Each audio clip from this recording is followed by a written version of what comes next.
মেয়ের খাবার নেওয়ার জন্য তাড়াহুড়ো করে যেতেই একটা লোকের কাছে ধাক্কা খেল মিহু। এদিকে মেয়েকে একাই বসিয়ে রেখে এসেছে, তাই মুখ তুলে তাকিয়ে লোকটিকে বলল, আই এম সরি ভাইয়া। সাধারণত এরকম ধাক্কা খেলে যে কেউ রুডো বিহেভ করে, কিন্তু লোকটি ফ্যাল করে চেয়ে থেকে বলে উঠল, তুমি কেমন আছো? এমন প্রশ্ন আশা করা যায় না ভেবে মিহু অবাক হলো। সে লোকটিকে বলল, সরি ভাইয়া, আপনাকে তো ঠিক চিনলাম না। নিজের চোখের সামনে প্রাক্তনকে দেখে এক দফা অবাক হলো মেঘ। আরও অবাক হলো তাকে অচেনা বানিয়ে দেওয়ার কারণে।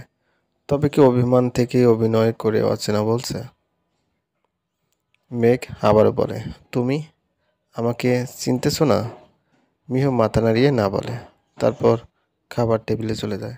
একটা প্লেটে অল্প ভাত আর শসা নিয়ে মেয়ের কাছে গিয়ে ফিরে যায়। মেঘ মিহুকে ফলো করে চুপচাপ দাঁড়িয়ে সব দেখে। মিহু একটা বাচ্চা মেয়েকে কবিতা বলে বলে খাইয়ে দিচ্ছে। মেঘের খারাপ লাগা শুরু হলো। হ্যাঁ, এই মেয়েটিকে সে এত ভালোবেসেছিল। এই মেয়েটিকে একসময় চাকরির জন্য ছাড়তে হয়েছিল। মিহু মেয়েকে হাসিমুখে খাবার খাইয়ে মেয়েকে কোলে নিল। মাম্মাম, তুমি ভাত খাবে না? মিহু মেঘটাকে কাকে দেবে ভাবছে।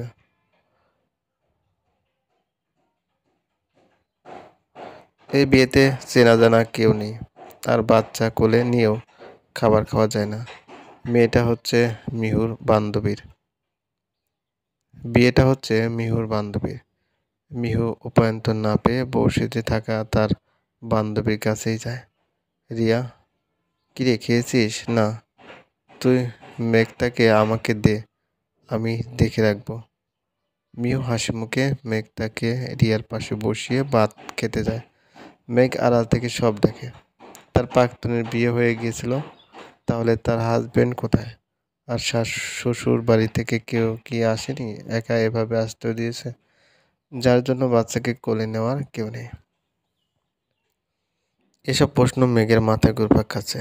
মেঘও এসেছে বন্ধুর বিয়েতে, মানে রিয়ার হাজবেন্ড তার বন্ধু।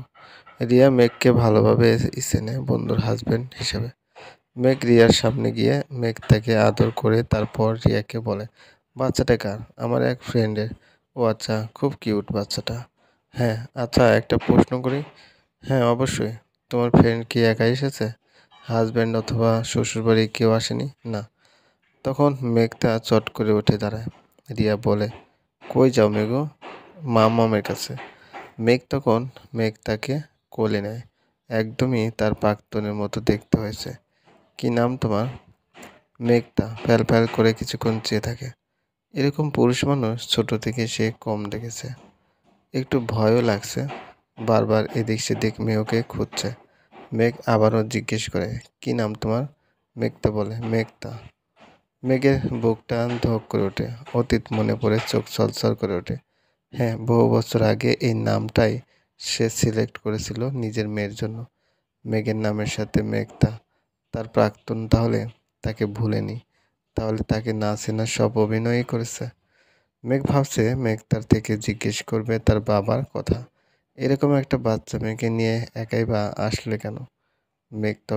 মেঘতার দিকে তাকিয়ে বলে, তোমার বাবাই কোথায়? মেঘতা তখন হেসে বলে, মাম্মু বলেছে আকাশে বেড়াতে গেছে, আমি বড় হলে তারপর আসবে। মেঘতার কথায় মেঘ অবাক হলো। তারপর রিয়ার কাছে থেকে জানতে পারলো অ্যাক্সিডেন্টে মারা গেছে।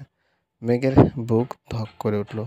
হ্যাঁ, সে এখনো মানুষটাকে ভালোবাসে, কিন্তু সে কখনো চায়নি যে এভাবে তার সংসার ভেঙে যায়। মিহু এসে রিয়ার সামনে দাঁড়ায়। মেঘতা মেঘের কোল থেকে নেমে যায়। আজ আসি রে, গ্রামে চলে যাবি? হ্যাঁ। মিহু এক পলক মেঘের দিকে তাকিয়ে চলে যায়।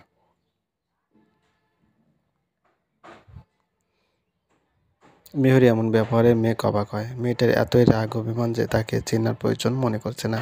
এই 5 বছরে ভুলেই গেল। রিয়া মেঘকে ভাবতে দেখে বলল, কি ভাবছেন ভাইয়া? আচ্ছা, ওই মেয়েটি শ্বশুরবাড়ি যাচ্ছে? আরে না, ওর শ্বশুরবাড়ি কেমনে যাবে? স্বামীই নেই, ও যাচ্ছে ওদের গ্রামের বাড়িতে।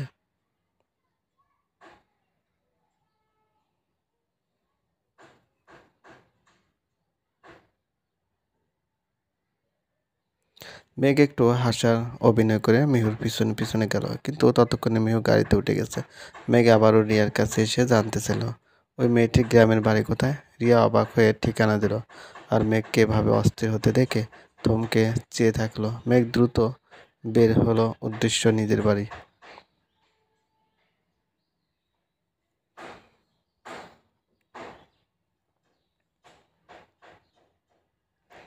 বাবা মায়ের একমাত্র ছেলে মেয়ে। কয়েক বছর আগেও তারা মধ্যবিত্ত ছিল, তবে এখন তার বড় ব্যবসা রয়েছে।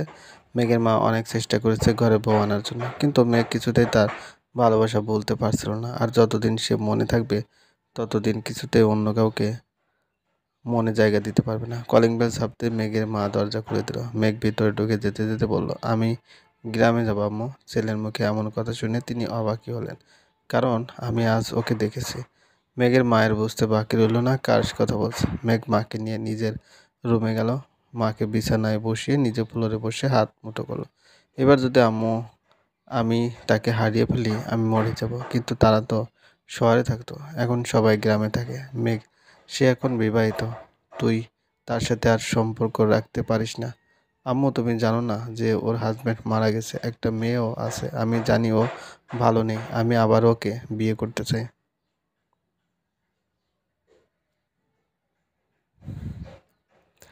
মেঘের মা এবার আরো অবাক হলেন। একমাত্র ছেলের বউ, তাও বিবাহিত, বাচ্চা মেয়েও আছে। এটা কিছুতে মানা যায় না। তুই কি পাগল হয়েছিস? যদি পাগল ভাবতে না চাও তবে আমি যা বলবো তাই হবে। একবার ওকে ছেড়েছি আর ছাড়বো না। আমি গ্রামে গিয়ে সরাসরি ওর বাবাকে রাজি করাবো।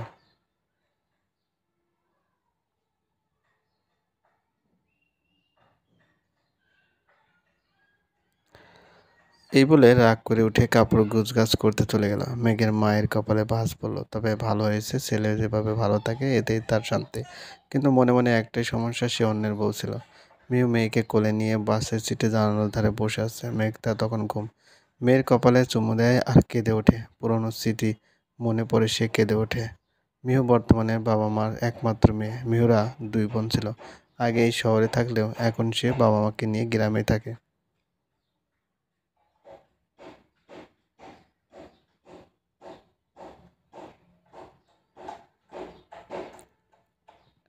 এখন সে স্কুলের শিক্ষিকা। বাবা মা মেয়ে নিয়ে সে ভালোই আছে।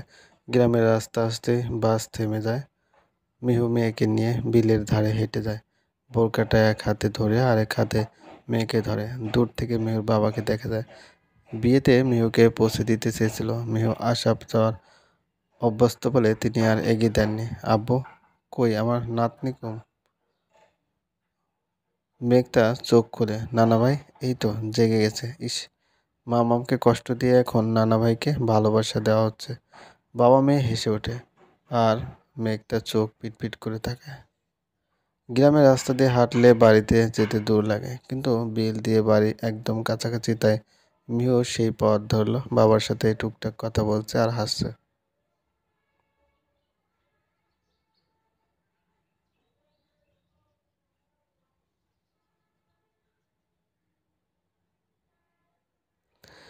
গ্রামের লোকেরা মিহুর বাবাকে খুব সম্মান করে। পাশাপাশি মিহু শিক্ষিকা হওয়ার সবার পরিচিত মুখ। মিহু গ্রামের ছেলে মেয়েদের বিনামূল্যে প্রাইভেট পড়ায়, তবে যারা উচ্চবিত্ত তারা জোর করে টাকা দিয়ে যায়। মেঘতাকেও গ্রামের সবাই পছন্দ করে। মিহুকে দেখে অনেকে সালাম দেয়। মিহুও মুরব্বির দেখলে সালাম দেয়। বিলের পথ শেষ হলেই তারা আবারও রাস্তায় উঠে। দূর থেকে বাড়ি দেখা যাচ্ছে। পথেই বাবার বয়সী চাচাদের সাথে দেখা হয়। মিহুর বাবা টুকটাক কথা বলে। তাদের মধ্যে এক চাচা বলে ওঠে, এবার মিহুকে বিয়ে দেওয়ার চেষ্টা করো। আজকাল টাকা ছাড়লে পাত্রের অভাব হয় না। মিহু এটা শুনলে চুপ থাকতে পারে না। গ্রামের মানুষদের সমস্যা কি? মিহুকে তার বাবা মা বিয়ে দেওয়ার অনেক চেষ্টা করেছিল, কিন্তু মেয়ের জন্য সে বিয়েতে রাজি নয়। তাছাড়া তেমন পাত্রও আসেনি যে মেয়ে সহ কাউকে বিয়ে করবে। মিহু দুঃখ মন নিয়ে বলল, আমাকে যে বিয়ে করবে সে হাজারে একজন, আর সে যদি মেয়ে সহ মেনে বিয়ে করে তবে সেদিন আমার বিয়ে হবে।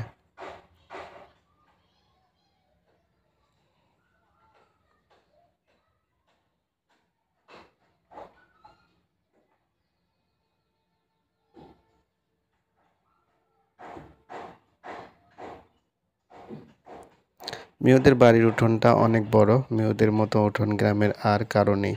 গ্রামের মানুষরা বিভিন্ন চাষ করে সংসার চালায়। সেক্ষেত্রে ধান, গম এসব চাষ করে রোদে শুকাতে হলে গ্রামের প্রত্যেকে এসে মিহুদের উঠানে ভিড় জমায়। মিহুর বাবা সরল হয় গ্রামের সবাইকে সাহায্য করে। মিহু বাড়ির উঠানে যেতেই সবাই প্রশ্ন করে, কোথায় গেছে? মিহু হেসে জবাব দেয়, বান্ধবীর বিয়েতে শহরে গেছে। কেউ কেউ ভালো হয়েছে বলে, আবারও যে যার কাজে মন দেয়। মেঘটা লোভাতুর দৃষ্টিতে ধানের দিকে চেয়ে থাকে। তার ইচ্ছে করছে এক্ষুনি ধানগুলো হাতের মুঠোয় নিয়ে ধরতে, এগুলোর উপর বসে খেলতে। মেঘটা মিহুর দিকে তাকায়, মাকে সে ভয়ও পায়, আবার ভালোও লাগে। নানার মুখের দিকে তাকিয়ে মিহুকে বলে, মাম্মাম, পা মাটিতে রাখলে ভালো হবে না, ঘরে আসো। মেঘটা মন খারাপ করে। মিহু মুচকে হাসে, বাচ্চা মানুষ, ধান যদি আবার নাকে মুখে ঢুকিয়ে দেয় তো সমস্যা। এসব জিনিস বাচ্চাদের থেকে সাবধান সাবধান চলবে। গল্পের নাম বউ, পর্ব সংখ্যা 1, লেখা তাহারিমা। গল্পটি ভালো লাগলে অবশ্যই লাইক করবেন, কমেন্ট করে জানিয়ে দেবেন।